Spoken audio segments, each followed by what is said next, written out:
For as much as I'm a staunch advocate of supplementation, I will also come across as somebody who has been experimenting with different supplements for the better part of, 20 years at this point in time. I have found some that have worked, and I have maintained their use throughout my entire exercise life cycle, whatever you want to call it.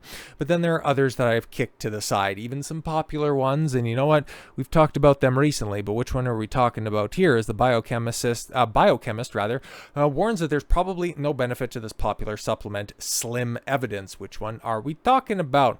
Biochemist is warning that this mineral, often slipped into multivitamins and sold as a dietary supplement, likely won't supercharge your workouts or control your blood sugar, no matter what the label claims. In fact, he argues that there's no proven health benefits and is even considered an essential nutrient, even if it is considered an essential nutrient. Okay.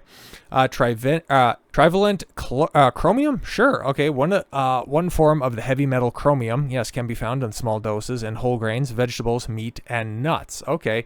As a supplement, it's promoted as a tool to help the body convert glucose into energy more efficiently. Yeah, I've never heard of this one before. This is definitely new to my ears, or eyes in this case. Supporters say that it can help regulate blood sugar, boost lean muscle mass, reduce body fat, and enhance athletic performance. I'm sure they always promote that, but the science backing up those claims is suspect, according to Neil Marsh, a biochemistry professor at the University of Michigan. 8 decades of research has resulted in slim evidence that people derive any significant benefits from this mineral, he wrote in Conversation last week. Yeah, because at this point in time, I would have heard of it at some level, but like I said, man, this has totally escaped me. Other trace elements considered essential to the human diet have a large body of research supporting their role in our health. Iron, for example, is essential for carrying oxygen in your blood. And many proteins, complex molecules that carry out all of the functions necessary for life, require iron to function properly. Chromium, however, hasn't earned that same status. Despite being labeled as essential trace element, Marsh noted that biochemists still haven't identified any specific function in the body that depends on it. Adding to the skepticism, chromium deficiency is extremely rare in the United States. This scenario is usually only seen in populations where there is malnutrition or acute illness that would lead to deficiency of many nutrients, not just chromium.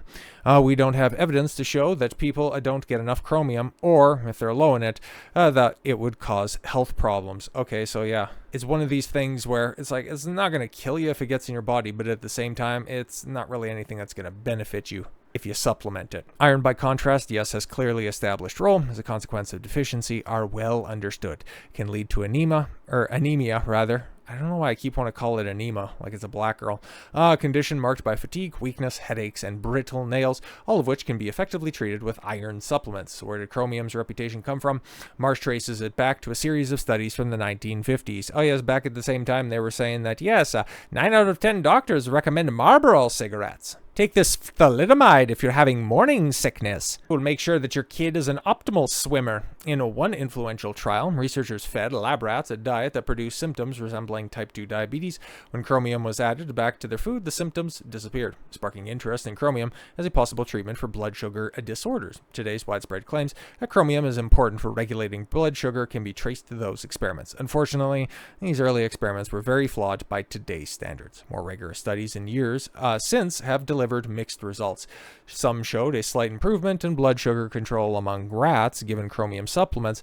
Others found no meaningful difference. What researchers did find, Marsh noted, is that rats raised on chromium-free diets remained perfectly healthy. So yeah, that kind of lets you know that, well, it's not gonna be a detriment to your health, but at the same time, trying to seek out proper chromium supplements isn't really going to be worth your while. So yes, it is in fact worthless. It's not dangerous, but yeah, there are better things that you can focus on if you're feeling sluggish, like iron. So with all that said, thank you all very much for the gift of your time. I've been Don Consuelo. I want you to follow your gut and get after it. Take care, everyone.